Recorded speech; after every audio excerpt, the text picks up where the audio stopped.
79% of Kenyans spent more between October to December 2024 when compared to a similar period the previous year, as households increased spending on food and beverages as well as clothing during the festive season.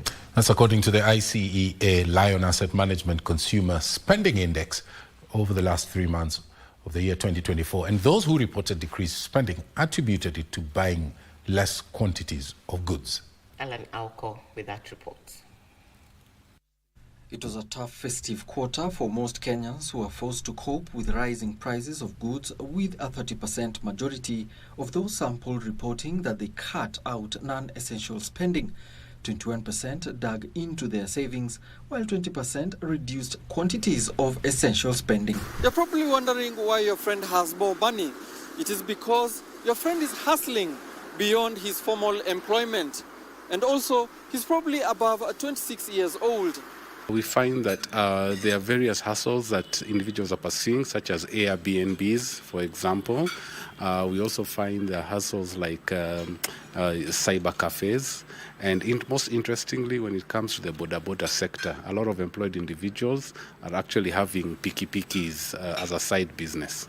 ICEA Lion Asset Management Consumer Spending Index indicated stagnation of income for 61% of respondents, the highest level reported in a year, with 24% reporting that their income had declined in the fourth quarter. However, individuals in real estate and construction sector had the largest proportion of people that reported an increase in income by 22%, while individuals in the wholesale and retail sector reported decreased incomes by some 33%. On the business side, 6 in 10 retail businesses in Kenya reported increased sales in October, November and December of 2024 compared to the same period in 2023.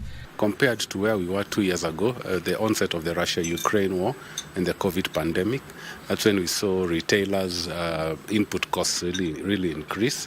But like we've seen with the overall inflation numbers, inflation has slowed down, and this has been pretty beneficial to retailers. Fueled by an increase in the number of buyers, perhaps as households prepared for the Christmas festivities. The index says there was a 27% increase in sales for food and beverage outlets and a 15% increase for those selling clothing and apparels. Alan Alco, Prime Edition.